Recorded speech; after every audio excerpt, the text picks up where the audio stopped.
Pichardo-Johansson, and today I'm talking about a couple of topics that at first sight appear unrelated: wellness and boundaries.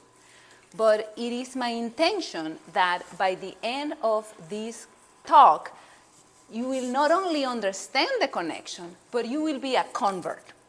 You will live committed to apply the tools we're going to learn today to set boundaries and enforce your right to feel joy in your life, which is the key to your health and your wellness.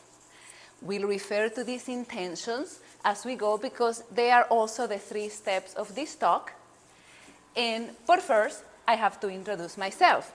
And I used to start with a slide like this. I call it the bragging slide, where I try to impress you with all my credentials. And that's actually slide 1 of 12.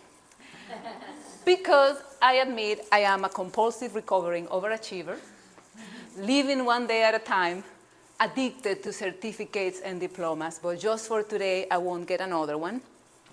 And instead, now, I start with an introduction a little simpler. I am an oncologist, a cancer specialist who got cancer and had a little bit of an awakening. I realized life is too short to be where you don't want to be or to do what you don't want to do. I don't want to make a living fighting death anymore. I want to make a living celebrating life. So that's how my life as a life coach began.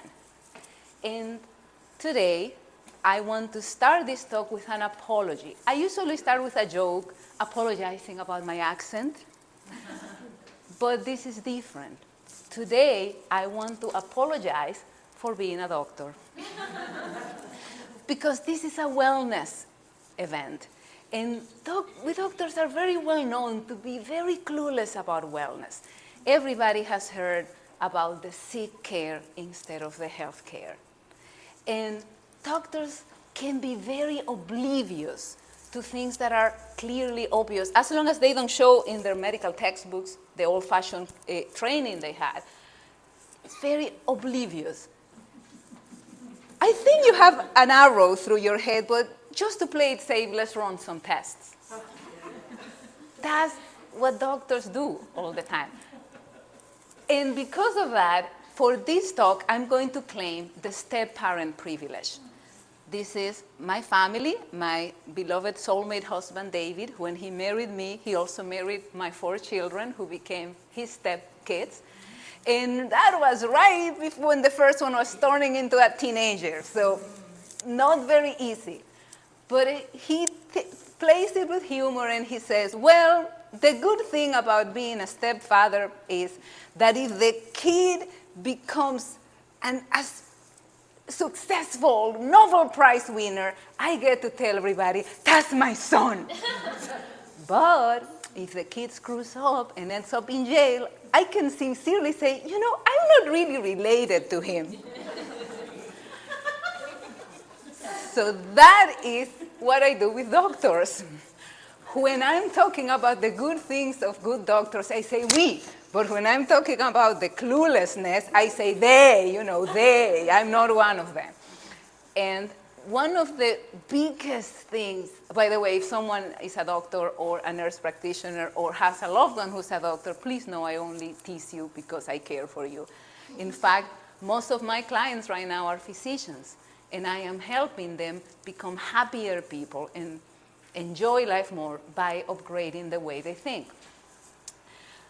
But one of the things doctors are the most clueless about, I'm not one of them, is the mind-body-spirit connection.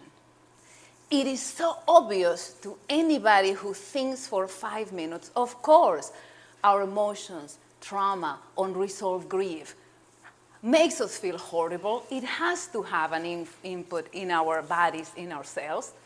So obvious. Who hasn't had a headache out of worrying too much? Who hasn't been stressing out and feel heartburn? We all have had that.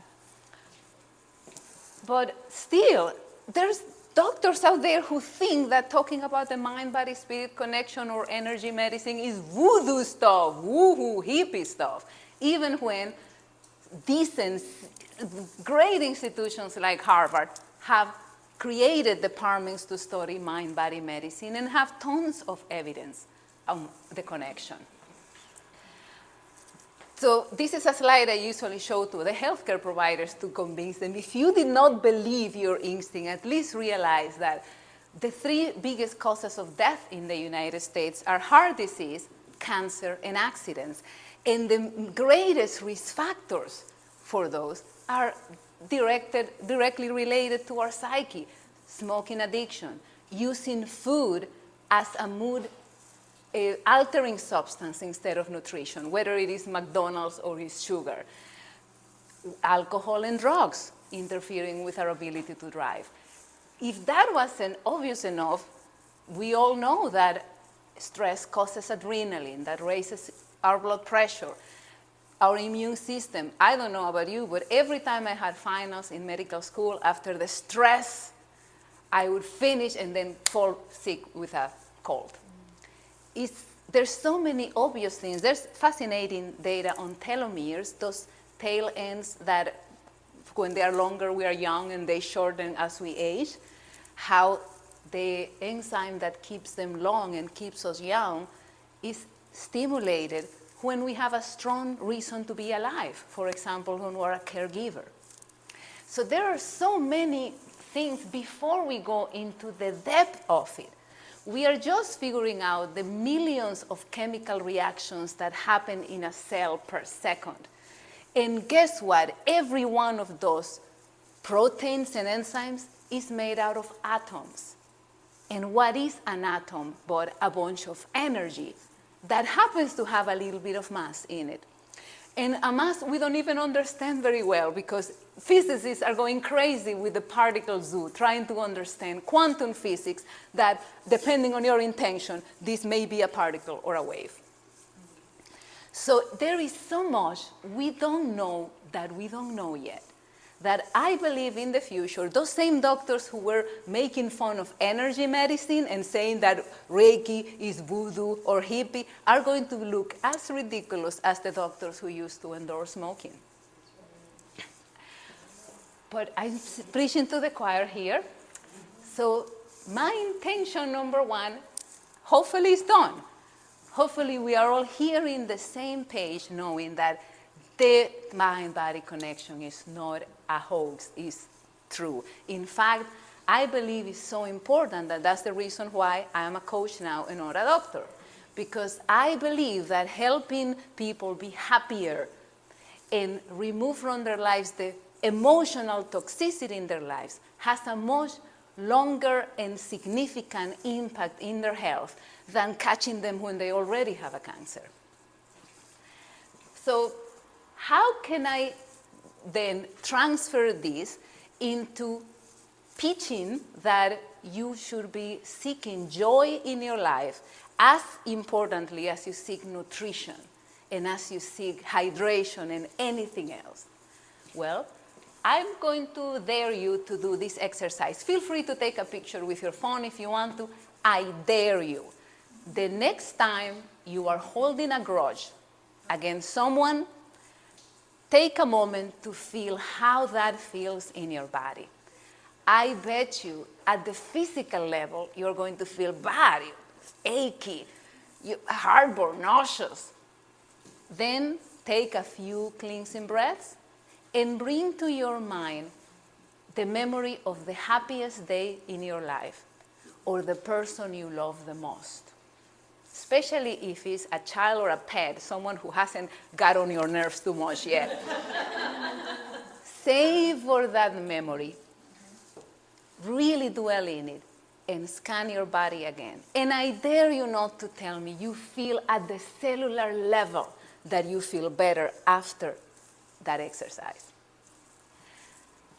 So if that wasn't enough, let's talk a little bit about Ayurvedic medicine. This drives doctors crazy, but I'm a closet reader of Ayurvedic medicine. This is an ancient Eastern medicine tradition from India, where most of Eastern medicine is based on that.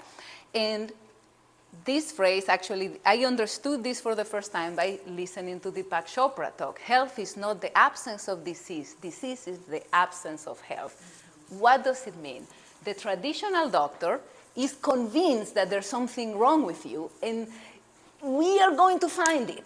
We are going to throw the kitchen sink at you and run 500 tests, and by dear God, we will find something. Only if the tests, all of them are negative, which never happens. There's a lot of false positives, and we all end up labeled with something false. But only if your tests are negative, we will declare you healthy. That's the opposite of what Ayurvedic medicine says. Ayurvedic medicine says, and I always pronounce it wrong, health is our natural state. We are already healthy, and illness is the exception to the rule. And I love the concept of ollas and amas that I use kind of more as a metaphor. Ayurvedic medicine says that we are born with a certain number of ollas. Ollas are these droplets of golden life inside us. Aliveness, vibrancy, health, joy, that we are born with them already in our body. And after we're born, we acquire more when we eat good foods, when we do life-enriching experiences. But we also start getting exposed to amas, the toxicity.